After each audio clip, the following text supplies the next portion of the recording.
नमस्कार साथियों, आप सभी का दत्ता क्लासेस में स्वागत है। साथियों, हम क्लास 10 मैथमेटिक्स की बात कर रहे हैं। हमारी आरडी शर्मा ऑलरेडी चल रही है। अब हम बात करेंगे एनसीईआरटी की। थोड़ा सा दरवाज़ा बंद कर लेता हूँ ताकि आवाज़ ना आए, क्योंकि यहाँ लोग बहुत चिल्लाता है। सब्जी बेचता है, कचौड़ी बेचता है, पूड़ी बेचता है तो चिल्लाता है। तो साथियों, मैं बात कर रहा था कि एनसीईआरटी क्लास 10 की हम पूरी की पूरी कवर करने वाले हैं और हर एक चीज़ बहुत डिटेल में बहुत अच्छे से आपको कराने वाला हूँ। तो अभी तक अगर आपने चैनल को सब्सक्राइब नहीं किया है तो प्लीज़ चैनल को सब्सक्राइब कर लो, क्योंकि यहाँ पे रेगुलर क्लासेस प्रॉपर वे में एक एक क्वेश्चन कराया जाएगा। कहीं भी किसी भी क्वेश्चन में आपको दिक्कत होती है तो हमारा कॉन्टैक्ट नंबर आपके हमारे थंबनेल में दिख रहा है, तो वहाँ पे आप देख के आप सेव कर लो। वहाँ अगर आप उस नंबर पे आप अगर मैसेज करोगे तो एक ग्रुप में आपको ऐड कर दिया जाएगा, जिसमें वही स्टूडेंट होंगे जो क्लास 10 में तैयारी कर रहे हैं। ठीक है, तो साथियों, हम आज बात करेंगे पॉलिनोमियल 2.1 एनसीईआरटी की। चैप्टर 2.1 है हमारा। बहुत आसान सा क्वेश्चन है।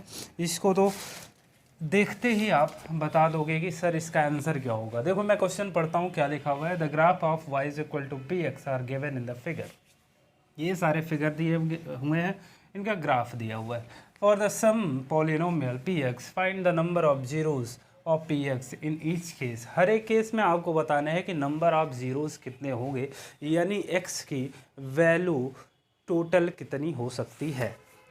तो यहाँ पे साथियों करना कुछ नहीं है आपको। एक्स एक्सिस यहाँ पे दिख रही है, वाई एक्सिस यहाँ पे दिख रही है। ग्राफ जो है वो एक्स एक्सिस को कितनी बार काट रहा है उसको काउंट कर लो, वही हमारे नंबर ऑफ जीरोस बन जाएंगे। देखो कैसे, यहाँ पे एक्स एक्सिस ये है, ग्राफ हमारा ऊपर बन रहा है, मतलब एक्स एक्सिस को कहीं भी कट नहीं कर रहा है। इसका मतलब इसमें जो नंबर ऑफ ज़ीरोज़ होंगे वो ज़ीरो होंगे, मतलब एक भी नहीं होंगे। दूसरे ग्राफ में आते हैं साथियों। यहाँ एक्स एक्सिस दिख रही है, एक जगह हमारा ग्राफ काट रहा है, ये यहीं पे कट रहा है और कहीं नहीं कट रहा है। एक चीज़ ध्यान देंगे, वाई एक्सिस को ध्यान नहीं देना। वाई एक्सिस को कहीं भी काटे उससे हमको मतलब नहीं है, हमें मतलब है हमारे एक्स एक्सिस से। यहाँ पे देखो एक ही जगह कट कर रहा है, बाकी पूरा खाली है, तो इसके जो नंबर ऑफ जीरोज होंगे उसकी संख्या हो जाएगी 1।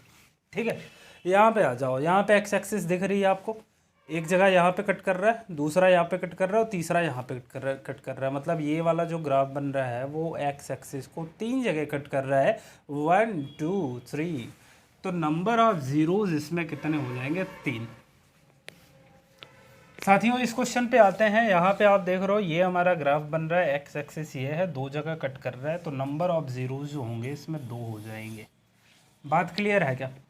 यहाँ पे देखो एक्स एक्सिस ये है और यहाँ एक बार कट कर रहा है ग्राफ, दूसरा यहाँ कट कर रहा है, तीसरा यहाँ कट कर रहा है, चौथा यहाँ कट कर रहा है।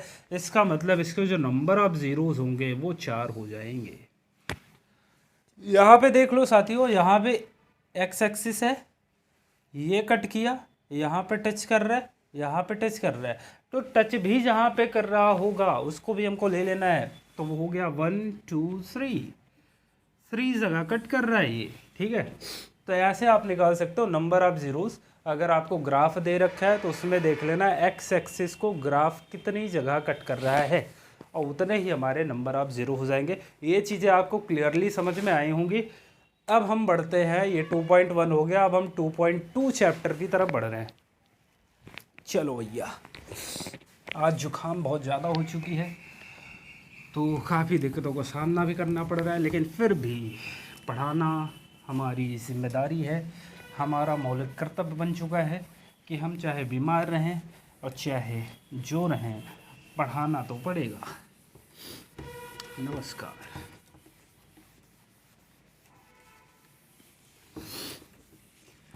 मिट जाओ तुम जल्दी से ताकि हम क्वेश्चन को लिख दें। क्या शायरी बन गया है।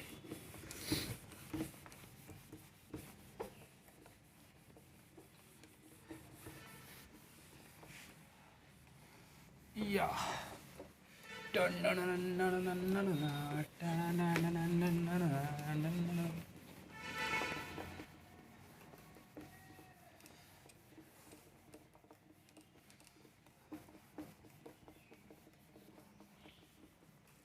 भाई यहाँ पे हम 2.2 लिख देते हैं। ठीक है, 2.1 का काम हो गया ख़त्म। ठीक है, 2.2 आ गया आपके पास। चलो भाई 2.2 में क्वेश्चन क्या कह रहा है पहले उसको हम पढ़ देते हैं, पढ़ के सुना देते हैं। हमारे पास इतना अभी हाईटेक रूप से हम कंप्लीट नहीं हुए हैं कि क्वेश्चन लिखा है, लेकिन बहुत जल्द ये सारी चीज़ें होने वाली हैं और आपका सपोर्ट प्यार मिलता रहा तो बहुत ब्रॉड लेवल पर चीज़ें होंगी। साथियों 2.2 की अगर हम बात करेंगे, चैप्टर 2.2, तो उसमें पहला ही क्वेश्चन कह रहा है कि find the zeros of the following quadratic polynomial and verify the relation between the zeros and the coefficient. साथियों इसको पढ़ने से पहले कुछ चीज़ों को हमको समझ लेना बहुत ज़रूरी है, ठीक है। सबसे पहला कि क्वाड्रेटिक इक्वेशन दिया है तो उसका एक स्टैंडर्ड इक्वेशन होता है जिसको मैं लिख दे रहा हूँ ax² plus bx plus c, ठीक है, इज इक्वल टू 0। ये हमारा क्वाड्रेटिक पॉलिनोमियल का एक स्टैंडर्ड फॉर्म होता है। मतलब कुल मिला के स्टैंडर्ड फॉर्म का मतलब ये है कि जितने भी इक्वेशन आपको दिखेंगे इसमें सब इसी टाइप के दिखेंगे, ax² plus bx plus c, मतलब x² होगा, x होगा और फिर c हो जो भी होगा, मतलब नंबर होंगे। तो साथियों यहाँ पे आपको स्क्वायर दिख रहा है तो इसके नंबर ऑफ ज़ीरो जो होंगे वो 2 होंगे, अल्फ़ा और बीटा मान के चलेंगे। अभी देखो क्लियरली समझ में आएगा, बस इतना जान लो अभी क्या चल रहा है इसमें, ठीक है। चलो इतना हमने जान लिया। पहला क्वेश्चन आपके सामने लिखा है, इसमें बोला है कि x² माइनस 2x प्लस 8 इनके रूट निकालो कितने होंगे। कह रहा है find the zeros of the polynomial quadratic polynomial and verify the relation between the zeros and the coefficient. चलो इसके भाई 2 रूट होंगे और दोनों का निकाल लो। रूट का मतलब नंबर ऑफ जीरोस। सबसे पहले इसको फैक्टराइज कर लो। अब मुझे बताओ फैक्टराइज कैसे करते हैं। तो अगर आपने फैक्टराइज करना नहीं सीखा है तो एक वीडियो मैंने बना दिया है, डिस्क्रिप्शन में मैं उसका लिंक दे दूंगा, उसको जाके देख लेना। नहीं भी देख रहे हो तब भी कोई प्रॉब्लम नहीं, यहाँ प्रॉपरली आपको मैं समझा दे रहा हूँ। भाई यहाँ पे आपको 1 दिख रहा है, कुछ नहीं दिख रहा है तो x² का जो कोफिशिएंट है वो 1 है। यहाँ पे 8 दिख रहा है, 8 और 1 का कर दो मल्टीप्लाई, कितना आ जाएगा 8। अब इसके 2 फैक्टर हमको बनाने हैं, ऐसे फैक्टर बना लेने हैं कि प्लस या माइनस करें तो 2 आए। तो आप कहोगे सर जी 4 × 2 कर दो, 4 2 8 और 4 से 2 जाएगा 2 आ जाएगा। वाह क्या बात है भाई। इस 8 का हमको ऐसे फैक्टर बनाने हैं कि अगर हम माइनस करें या प्लस करें तो 2 आए। तो यहाँ पे देख रहे हो 4 से 2 जाएगा तो 2 आ जाएगा। बहुत अच्छी बात है, बहुत बढ़िया। तो हम इस 2x को कैसे लिख सकते हैं, हम -4x प्लस 2x लिख सकते हैं, प्लस का 8। अब कुछ बच्चों के दिमाग में एक बात आती है कि सर जी ये जो आपने माइनस का 4 लिया है उसको हम प्लस का भी 4 ले सकते हैं। तो वो डाउट देखो क्लियर कर लो यहीं। मुझे एक बात बताओ, अगर ये मैं प्लस का ले लूँ, इसको माइनस का ले लूँ तो 4x से 2x जाएगा, आएगा तो 2x ही। लेकिन मेरे साथी अगर मैंने यहाँ पे प्लस ले लिया तो बड़ी वाली वैल्यू प्लस में होगी तो यहाँ प्लस हो जाना चाहिए था। बताओ जब यहाँ माइनस होगा तभी ये वैल्यू माइनस में आएगी, मतलब 4x से 2x जाएगा तो माइनस का 2x आएगा। इस बात को आप क्लियरली समझ पा रहे होंगे। यहाँ से साथियों आपको दिख रहा है यहाँ x² है, यहाँ x है, दोनों में x है तो x हो जाएगा कॉमन। ये मुझे बताओ यहाँ पे 2x थे, एक x बाहर चला गया तो एक तो बचा है ना। दूसरा साथियों यहाँ से x जब कॉमन लेंगे तो ये x पूरा चला गया तो माइनस का 4 अकेला बच गया। अकेले रहने में दिक्कत है, ठीक है साथियों। यहाँ पे आपको दिख रहा है 2 है, क्या यहाँ भी 2 है क्या? तो आप कहोगे जी सर बिल्कुल है, 2 4 जो 8 होता है, 4 और 2 का मल्टीप्लाई, 2 तो यहाँ भी है तो ले लो कॉमन। यहाँ से हमने 2 को कॉमन लिया तो बचा कितना x, और यहाँ से जब 2 चला जाएगा तो बच जाएगा कितना 4 4।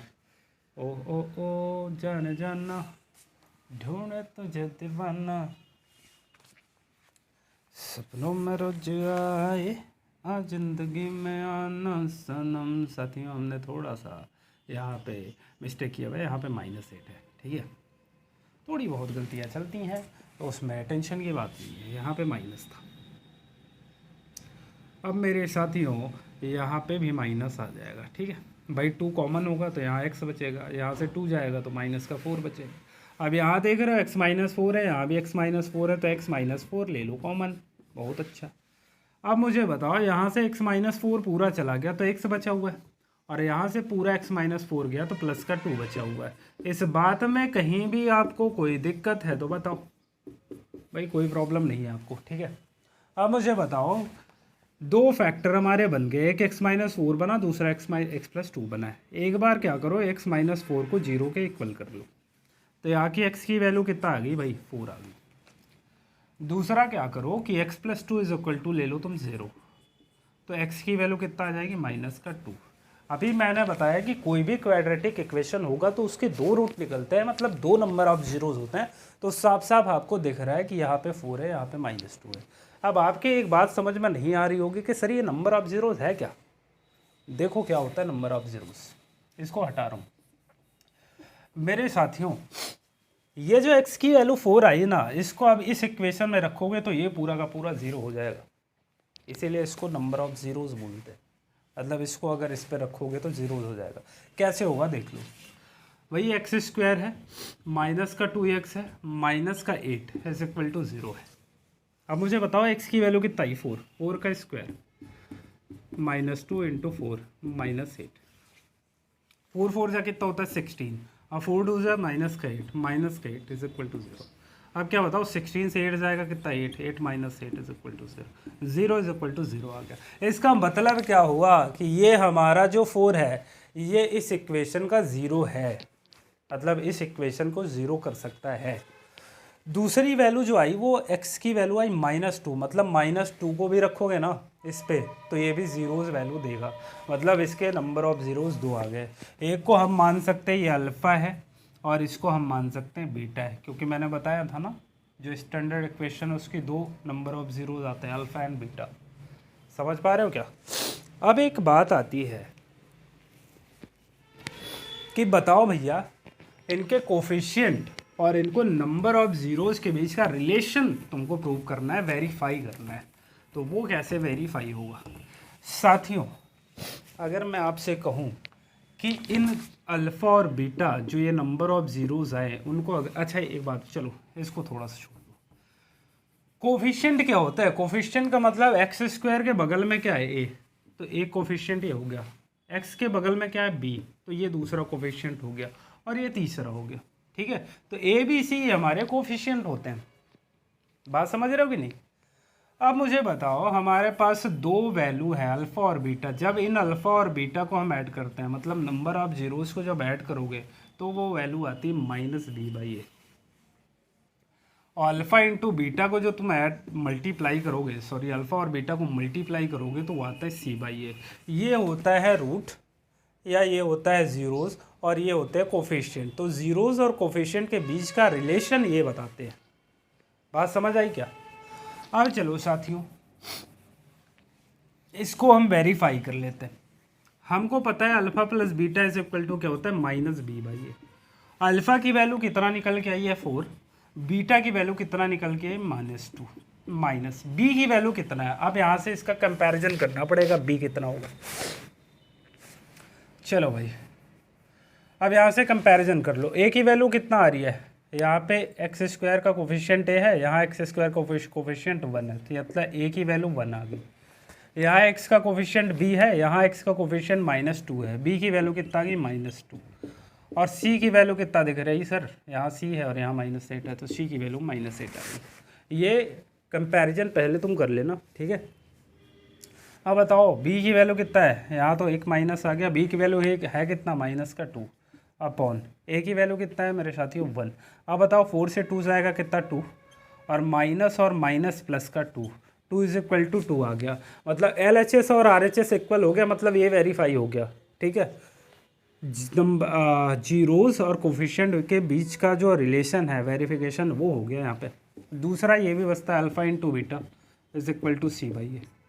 अल्फ़ा की वैल्यू बताओ कितना है, अल्फ़ा की वैल्यू आप बताओगे सर जी 4 है, इंटू बीटा की वैल्यू बता दो, बीटा की वैल्यू कितना है, -2 = c कितना है भाई हमारे पास, -8 अपॉन a की वैल्यू कितना है 1, 4 2 से 8, -8, इधर भी -8 है। ये भी LHS RHS इक्वल आ गया। तो यहाँ पे हमने वेरीफाई कर लिया। अगर साथियों ये इक्वल ना आता तो ये हमारा वेरीफाई ना होता, इसका मतलब हमने कहीं गलती करी थी। अगर ये दोनों पार्ट इक्वल आ रहे हैं, ये दोनों पार्ट इक्वल आ रहे हैं, इसका मतलब हमने जो कुछ भी किया हुआ है एकदम सही है। बताओ इसमें कोई दिक्कत है? एक और क्वेश्चन लेते हैं साथियों, ठीक है, उसके बाद आगे बढ़ते हैं। हमारे वीडियो छोटे होते हैं लेकिन बहुत इफेक्टिव होते हैं, हर एक चीज़ बहुत अच्छे से समझाता हूँ, कहाँ से कौन सी चीज़ आई है वो भी बताता हूँ साथ में, ठीक है। तो चैनल को सब्सक्राइब कर लो, कहने का मतलब ये है।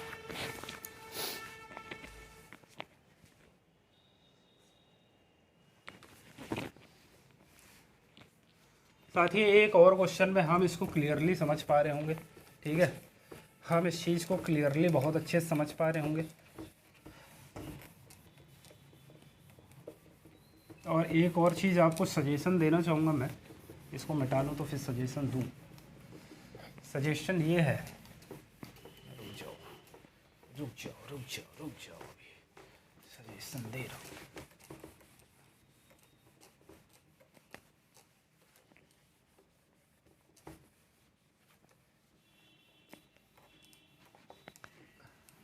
चलो, ओह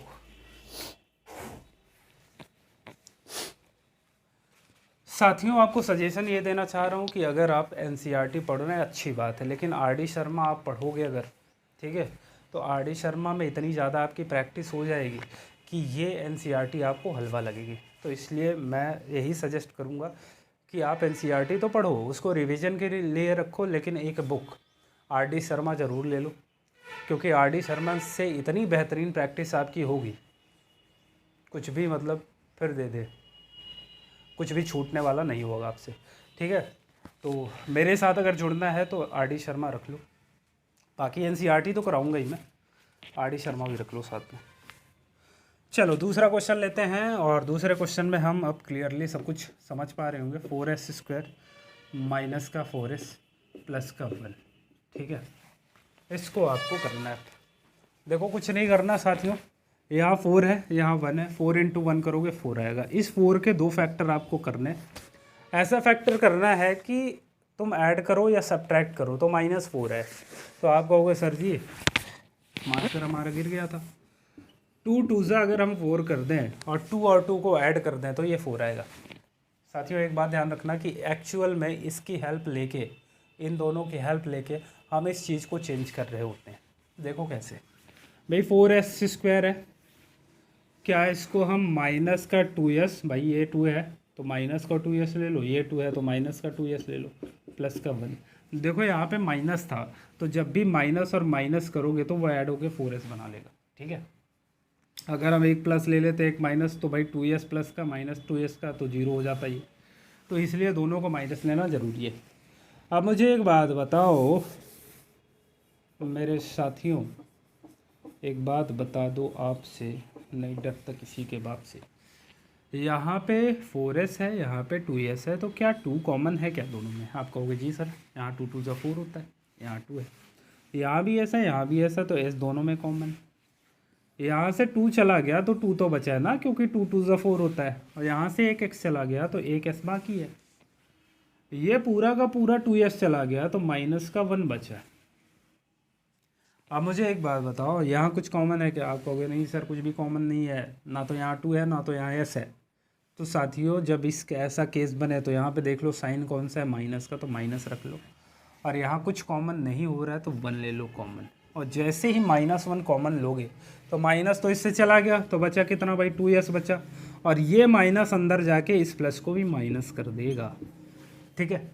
तो यहाँ आप देख रहे हो 2s - 1 यहाँ भी है, 2s - 1 यहाँ भी है, 2s - 1 ले लो कॉमन, और जैसे ही तुमने ये कॉमन लिया तो इधर 2s बच गया, और यहाँ से ये जब बाहर जाएगा तो माइनस का 1 बचा हुआ है।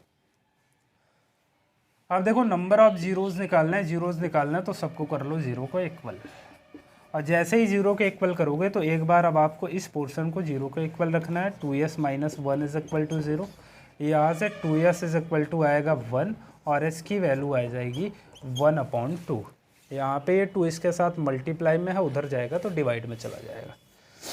ऐसे ही यहाँ भी देख रहे हैं साथियों को 2s - 1 = 0 होगा, 2s = 1 आएगा, s की वैल्यू 1/2 आ जाएगी। ये हमने अल्फ़ा की वैल्यू निकाल ली और ये हमने बीटा की वैल्यू निकाल ली। हमको पता है कि अल्फ़ा प्लस बीटा जो होता है वो होता है minus b by a. Alpha beta तो हमको पता है भाई, लेकिन हमको बी और ए की वैल्यू नहीं पता, तो हम करेंगे कंपैरिजन। यहाँ एक्स स्क्वायर है, ये एक्स स्क्वायर ही मानना इसको, एक्स स्क्वायर तो ए की वैल्यू कितना 4, ए की वैल्यू कितना आ गई 4। यहाँ एक्स है, यहाँ एस है, बी की वैल्यू कितना आ गई -4। और यहाँ पे हम देख रहे हैं सी की वैल्यू कितना है साथियों 1 है। I am right. Alpha plus beta कितना है साथियों, अल्फ़ा कितना है 1/2 प्लस बीटा कितना है, beta 1/2 is equal to minus b की वैल्यू कितना है भाई -4 है, -4। सी की वैल्यू कितना है साथियों, सी बी बाई ए है, सॉरी बी बाई ए की वैल्यू 4। मेरे साथियों एक बात बताओ, क्या हम 2 LCM ले सकते हैं? तो यहाँ पर बचेगा 1, ये 1 इज इक्वल टू माइनस और माइनस प्लस 4/4, ये 1 टाइम्स कट जाएगा और 1 1 2 ये कट जाएगा, तो 1 इज इक्वल टू 1 आ गया। इस बात में कोई दिक्कत है क्या? इस बात में कोई दिक्कत है? दूसरा आता है alpha into beta is equal to होता है सी बाई ए।